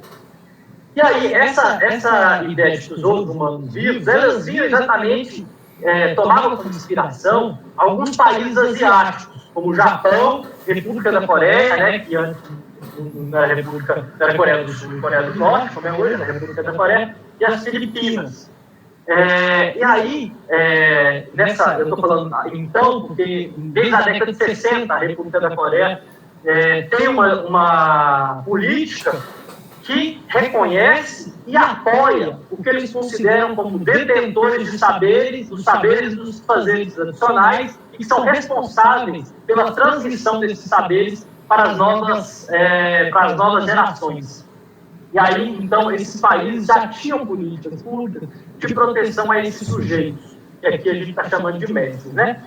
No Brasil, essa categoria, né, tesouros humanos vivos, ela chega, principalmente a partir dos anos 2000, com a criação de leis de proteção dos mestres, ou seja, para esse sujeito, em diversos estados brasileiros.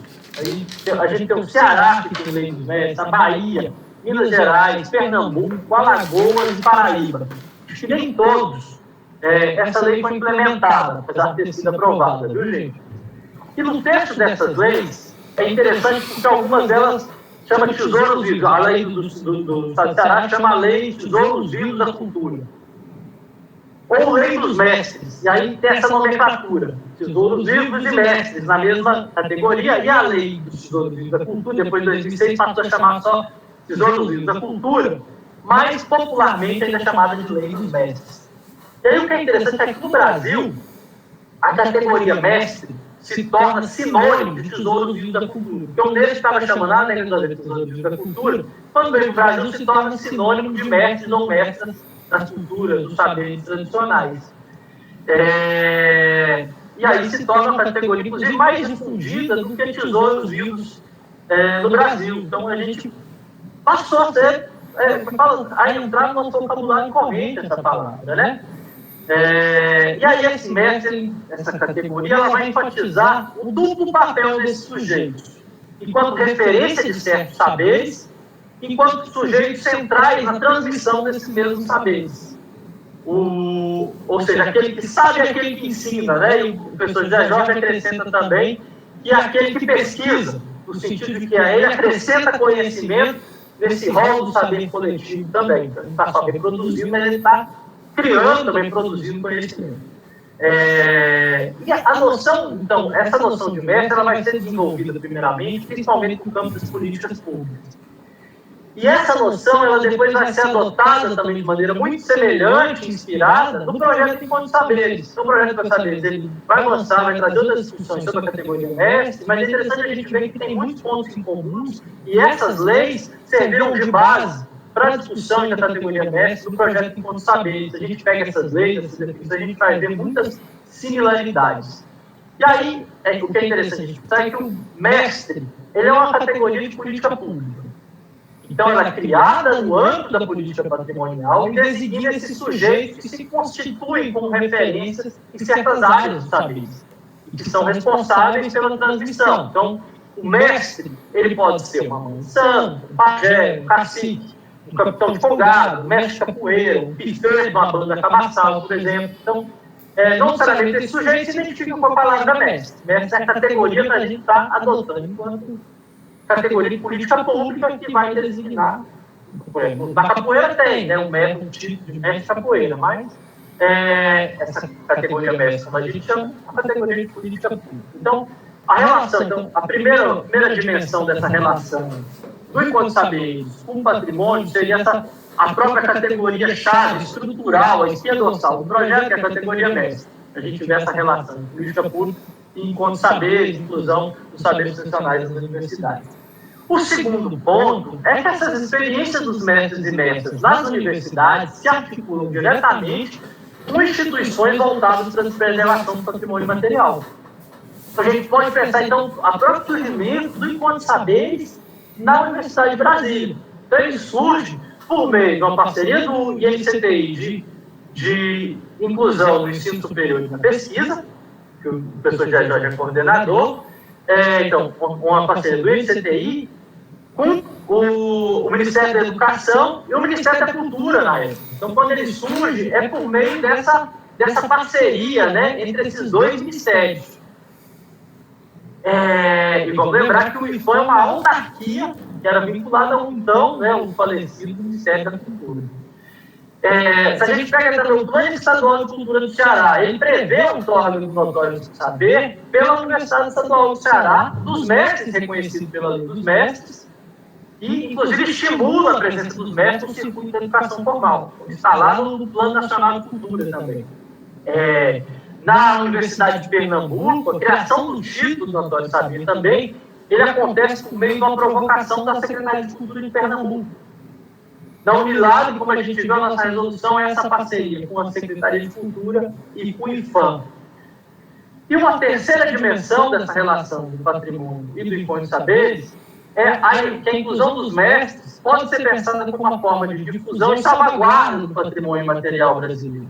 Isso porque, né, na noção de patrimônio material, o que é objeto de preservação não é um bem em si, não é um ritual, por exemplo, em si, mas é um contexto social, geográfico, cultural, material, que dá suporte a essa referência cultural.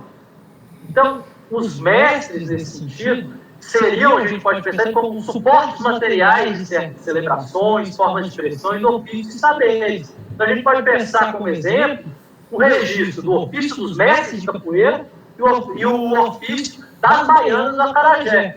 Então, o que foi registrado pelo IFAM, na política do patrimônio material, não foi a prática em si, mas os sujeitos responsáveis por guardar e transmitir esses patrimônios. Então, nesse sentido, eu vejo essa relação, né, como entre patrimônio material e projeto de encontro de saberes muito próxima. E aí eu tentei trazer algumas dimensões. Aí, voltando à questão do Diego, né, é como que o projeto de encontro de saberes, né, ajuda nesse processo de valorização do patrimônio material. Eu diria que é um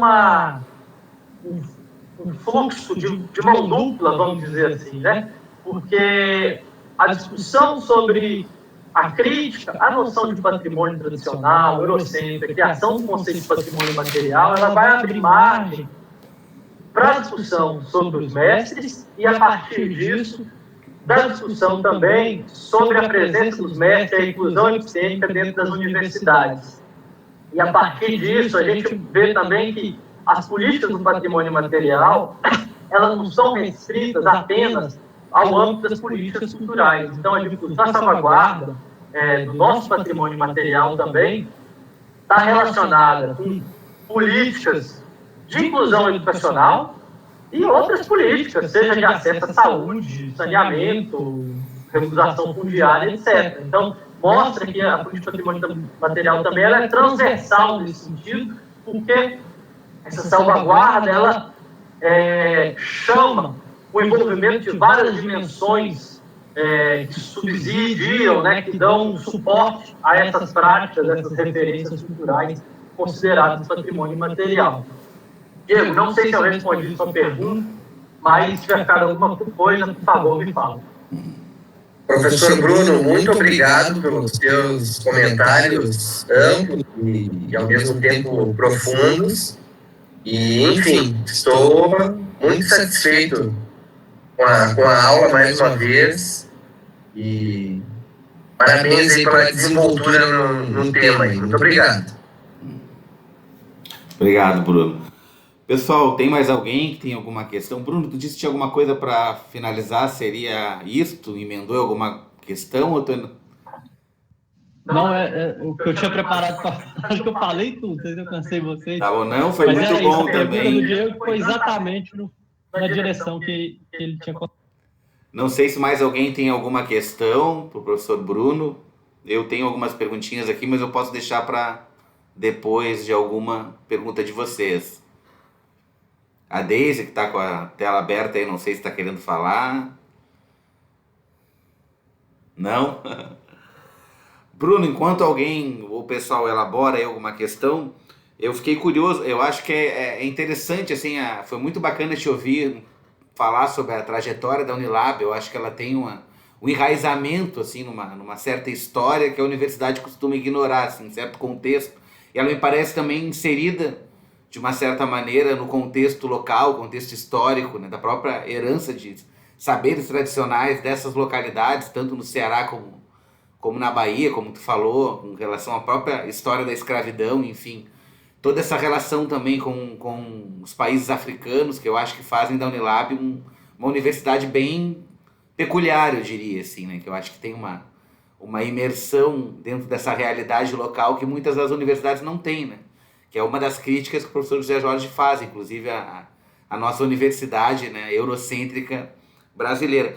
Na UFRR isso ocorre em parte também pela própria presença indígena, pelo Instituto Indígena em Siquirã, que existe na UFRR, que é um instituto que tem um pioneirismo no ensino intercultural, enfim, que é também resultado, né, não foi, como os próprios lideranças indígenas falam, não foi um presente dado pela UFRR ou pelo governo federal às populações indígenas, mas foi fruto também de muita luta, de muita reivindicação dessas comunidades, desses grupos indígenas para adentrarem a universidade e também fazerem a sua formação dentro do âmbito do ensino acadêmico. Mas eu acho que na Unilab ainda tem uma imersão maior. E, como eu te falei, o Encontro de Saberes na UFRR ainda é muito incipiente, assim, é uma iniciativa que também está ocorrendo dentro do curso de Antropologia, que eu acho que é a mesma situação de vocês. E eu queria saber um pouco de ti. Eu acho que tu comentou rapidamente de outros professores que também são mestres, mas como é que é a equipe do Encontro de Saberes na Unilab, se tu tens muitos professores parceiros, professores em outras áreas também. Como a universidade está apoiando, eu acho que parece que há um certo movimento da própria gestão, pelo menos da universidade também, em torno de apoiar, inclusive pela própria regulamentação agora do notório saber, né? Então eu queria era saber um pouco isso, assim, como, né, quem trabalha além de ti no projeto, e também como vocês estão fazendo no PPC de vocês a curricularização da extensão, que no nosso curso a gente também está fazendo reuniões mensais sobre isso, e o que tem na antropologia a gente chama atividades complementares. Então é como se fosse uma disciplina no final, que os alunos têm que ter cerca de 300 horas, mas que podem ser divididas em atividades de ensino, de pesquisa, de extensão. Enfim, ainda não tem também um critério muito claro, assim, porque a gente também tenta incorporar várias atividades que o aluno faz, que pode ser considerada de capacitação ou de extensão, elas podem ser inseridas, né? Mas se tu pudesse falar um pouquinho como está ocorrendo também essa questão da curricularização da extensão. Perfeito, Paulo. Sobre a rede do Encontro de Saberes, na Unilab especificamente, né? Então é um processo que está em construção também, né? Então, por exemplo, essa primeira experiência do seminário, inclusive eu até pequei quando eu fui falar aqui, porque eu falei que eu ofertei a disciplina, mas porque oficialmente era meu nome que aparecia lá na disciplina, né? Mas ela envolveu a articulação de vários professores da antropologia. Então, por exemplo, durante o seminário participaram 5 professores da antropologia, sendo que 3 deles estavam envolvidos, além de mim, 3 deles estavam envolvidos diretamente na organização do seminário. A professora Joanice, a professora Denise, a professora Caroline Leal e o professor Juan. Então, quantos vocês são? Desculpa, Bruno. Quantos professores vocês são na antropologia aí? Nosso colegiado são 16 pessoas. 16 pessoas. Então, desse universo, 5 é muita coisa, né? Quase um terço do colegiado estava envolvido diretamente na coordenação do evento, da disciplina e do seminário. Fora o apoio também que a gente recebeu de outros professores, e alguns dos professores participaram mediando as mesas também. Então, além desses que participaram da organização, o professor Patrício, por exemplo, que é pai de santo, que eu estava falando para vocês, que trabalha com religiosidade, né, a área de pesquisa dele é essa, ele também participou enquanto mediador também, foi uma pessoa que abraçou o projeto. Então, dentro do colegiado tem muita receptividade. Inclusive, quando apresentei a disciplina, quando apresentei a possibilidade da gente reescrever o PPC, incluindo a possibilidade dos mestres participarem nas bancas de defesa, foi super bem recebido e aprovado por unanimidade, né? Já tinha, inclusive, algumas experiências de defesa dos mestres participarem formalmente, ou defesas que aconteceram em Quilombo, por exemplo. E, então, já tinha esse desejo, já tinha essa experiência, que a gente fez foi procurar institucionalizar ela. Então, esse diálogo acontece principalmente a partir da antropologia, mas a gente começa a ter outros professores parceiros também. E, paralelo a essa articulação no colegiado de antropologia, se deu essa articulação com o professor Ricardo Nascimento, que é mestre de capoeira, e tem pesquisa nessa área de capoeira, né, e trabalha e que foi para a coordenação de arte e cultura da universidade. E aí, a partir dessa confluência também, a gente começou a trabalhar nessa resolução. A gente viu uma janela, e aí, só para fazer um parênteses aqui, é interessante também essas redes de relações que vai criando, que vai mostrando também o contexto, porque é interessante porque, por exemplo, aqui o Notório Saber saiu praticamente antes da disciplina do Encontro de Saberes, né? Teve essa experiência remota, mas porque foi uma estratégia. A gente viu uma janela ali que tinha a possibilidade de aprovar a resolução do Notório Saber, uma dificuldade tremenda de achar termo. Então, assim, vamos caminhar com o que a gente pode agora, e a gente vai fazendo o que dá para fazer, na medida que o contexto, que a situação política vai se colocando dentro da universidade também, né? Então, a partir dessa janela, fizemos a resolução, né, e ele trabalhou para ser aprovado, né, fez toda a articulação política e foi aprovada por unanimidade.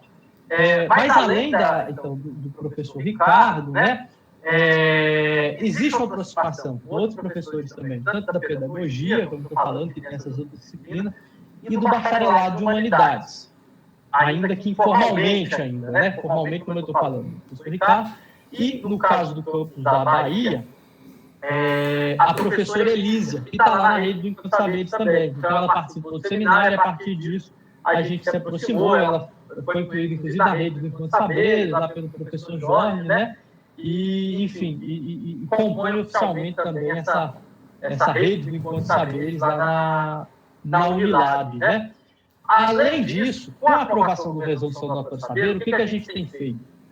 Eu tenho sido convidado pela Pró-Reitoria de Extensão para apresentar essa resolução. Então, geralmente, a Pró-Reitoria me aciona, a gente está apresentando essa resolução para os outros institutos da universidade. Então, a gente tem tido conversas muito interessantes com o pessoal de São Francisco do Conde, com o campus de São Francisco do Conde, né? Então, a gente tem curso de Relações Internacionais, Ciências Sociais, Bacharelado Interdisciplinar e Humanidades. Agora eu esqueci, acho que tem mais um curso que eu estou me esquecendo aqui agora. Acho que História. São os 4 cursos, se eu não me engano, eu posso estar esquecendo de algum lá. E é muito interessante como os professores foram muito receptivos a essa proposta. Então, mesmo, enfim, foram muito receptivos a essa discussão. E aí, inclusive, tem caminhado bastante e tem se constituído também uma rede de contato com os professores do Campo São Francisco do Conde, né? Além da professora Elisa. A professora Elisa, inclusive, agora está de licença pós-doc, então ela não está participando, inclusive, da nossa discussão, da possibilidade de oferecer uma disciplina conjunta, né, Pablo, do Encontro de Saberes. Sim. Ela não está participando das discussões porque ela está na licença. E aí foi interessante também porque outros professores começam a se aproximar e a se interessar pelo projeto, né? Então, eu acho que essa rede, ela começa ali na antropologia, se expande um pouco para o Instituto de Humanidades, mas a ideia é que ela vá cada vez mais crescendo, englobando de forma mais democrática, vamos dizer assim, representantes de diversos institutos, né? A ideia, inclusive, como a gente está falando, né? A aprovação da resolução do Notório Saber foi um primeiro momento aí, né? Que a gente pensa, o primeiro passo do longo caminho que tem que ser feito para que a gente consiga promover realmente a inclusão sistêmica dentro da Unilab. E a gente espera, então, que essa resolução ela crie caminhos e desencadeie processos que, por exemplo, uma das ideias é criar uma comissão para acompanhar o reconhecimento do notório saber e seus potenciais desdobramentos, como a inclusão dos mestres nas disciplinas. E aí criar formalmente, né, essa comissão, né, essa instância chamada comissão, dentro da universidade, com uma representação de diversos institutos que possa acompanhar e propor caminhos para a implementação dessa política dentro da universidade. E a segunda pergunta foi sobre a curricularização da extensão. Essa eu vou ter menos informações de como está sendo implementada na antropologia, porque a gente está fazendo essa discussão agora, Paulo. Então, a universidade, eu vi que ela aprovou acho que são 4 ou 5 possibilidades. E aí é essa, que é um edital da Pró-Reitoria de Extensão, que você tem um recurso para fazer disciplina, ela é ofertada. É mais parecida assim, com aquela formação transversal lá do FMG, por exemplo, ofertada para todos os cursos. Mas também tem outras possibilidades, por exemplo, oferecer a carga horária de disciplinas regulares, uma parte dessa carga horária ser ofertada enquanto extensão, por exemplo, enquanto atividade de extensão. A outra é oferecer uma disciplina dentro do PPC do curso que seja voltada para a extensão. Enfim, tem umas 4 possibilidades que a gente está discutindo como é que a gente vai implementar ainda. Não tem uma discussão, mas eu sou mais simpático a essa que eu te falei da componente curricular em sociedade e cultura, algo nesse sentido, porque do ponto de vista estratégico, eu vejo um caminho para ter um financiamento para uma disciplina do Encontro de Saberes e que possa remunerar os mestres e mestres enquanto professores. Então, eu particularmente tenho simpatia por essa possibilidade, né, por conta dessa questão do recurso. Legal, Bruno. Obrigado. E vocês são um grupo relativamente bom, assim, 16 pessoas, né?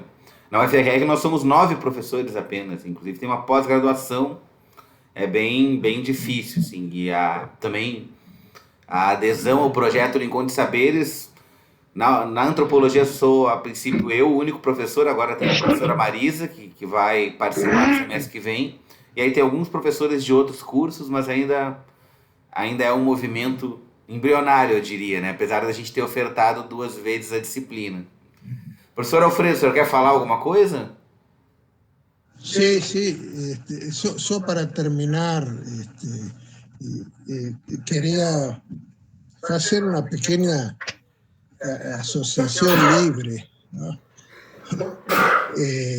Nós estamos falando muito de disciplinas e de encontro de saberes. E pensei assim, e se falamos também encontro de fazeres,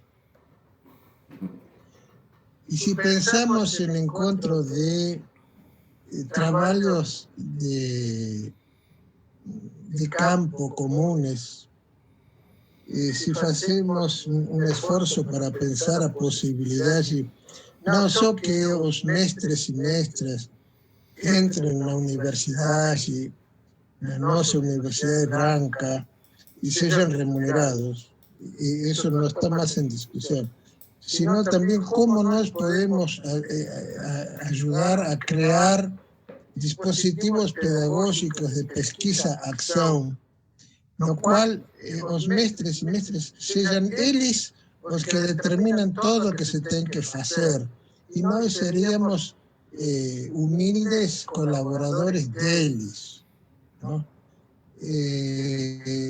Eu estou pensando em uma inversão da lógica, ¿no?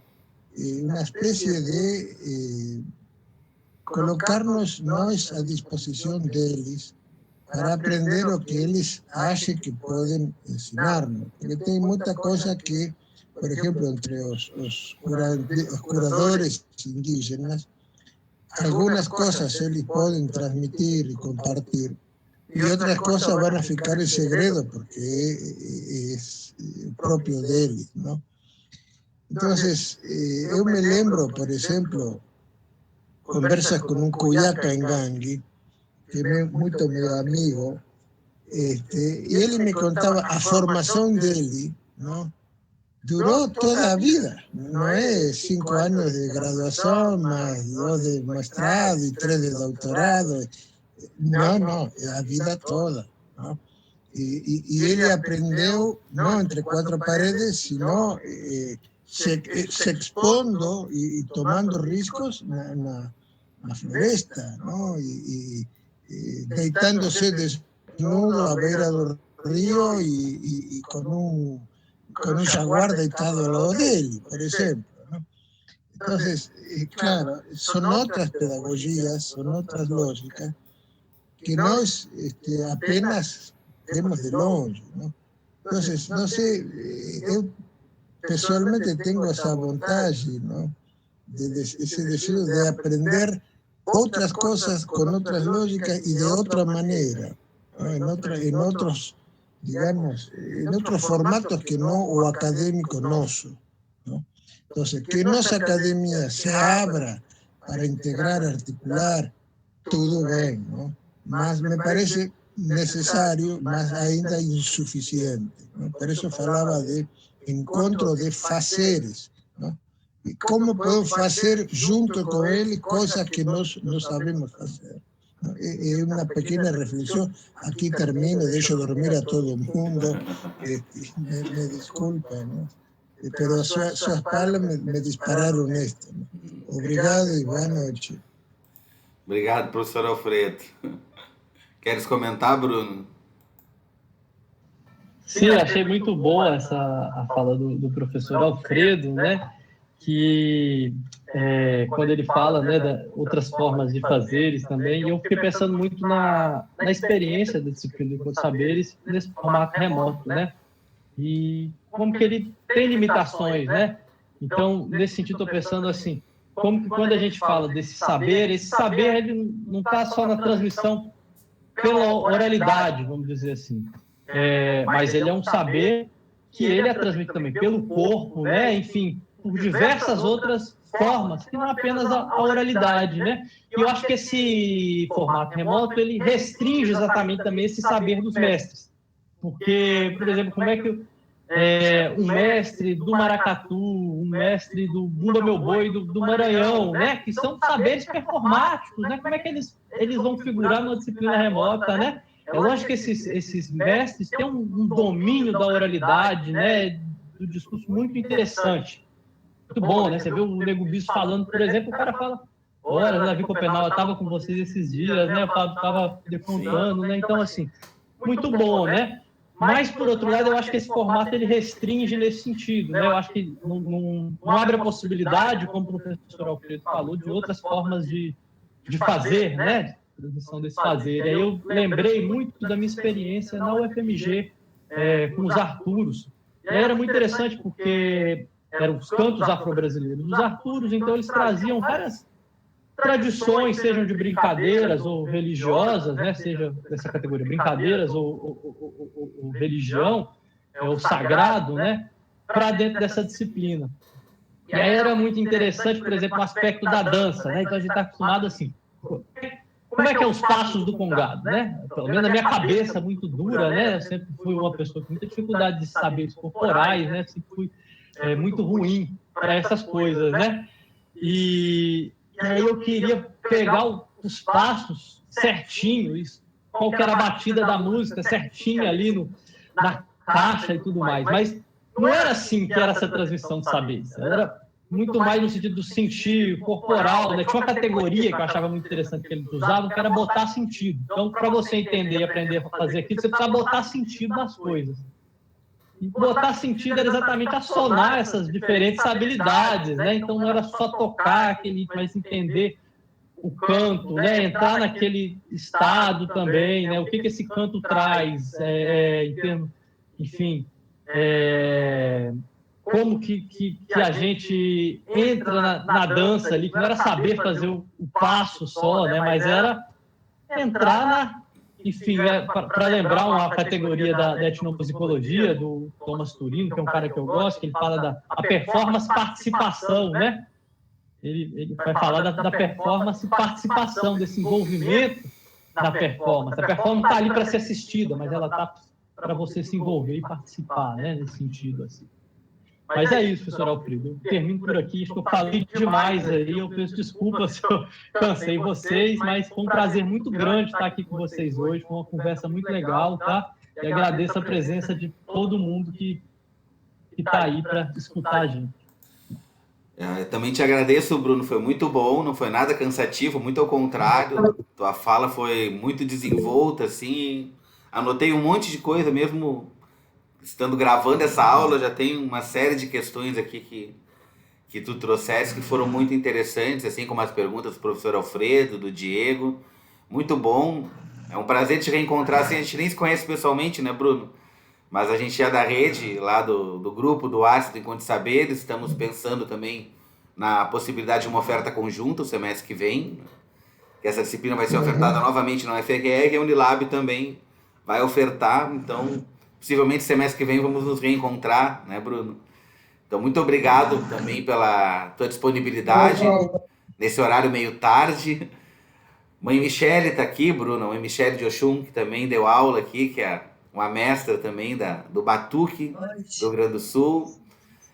Obrigado a Deise, a Heloísa, que é a nossa parceira que está lá do outro lado do oceano, na Suíça, está na madrugada já. Para ela já é dia 5 de maio. E então eu acho que vamos nos despedindo, né? Já estamos já a poucos minutos do fim da aula. Então uma boa noite a todos, ao professor Paulo, aos demais, ao Diego, Rafael. E novamente, Bruno, muito obrigado, viu? E espero que a gente se reveja em breve e depois também a gente vai se conhecer pessoalmente quando pudermos também fazer atividades em conjunto fora desse ambiente virtual. Agradecer a alegria, né, do Bruno também, né? Obrigado. Agradecer muito, assim. Foi muito bom. Contagiante. Boa noite. Boa noite. Então tá, gente. Até sexta-feira. Muito obrigado. E até a próxima. Bruno, como sempre, és convidado quando quiser aparecer novamente. É um prazer. Obrigado mais uma vez, Pablo. Obrigado a todo mundo aí presente. Espero que tenham gostado aí da fala. Um abraço para todo mundo aí, viu? Gostei muito. Obrigado, hein? Um abraço. Um abraço, pessoal. Boa noite a todos. Tchau, tchau.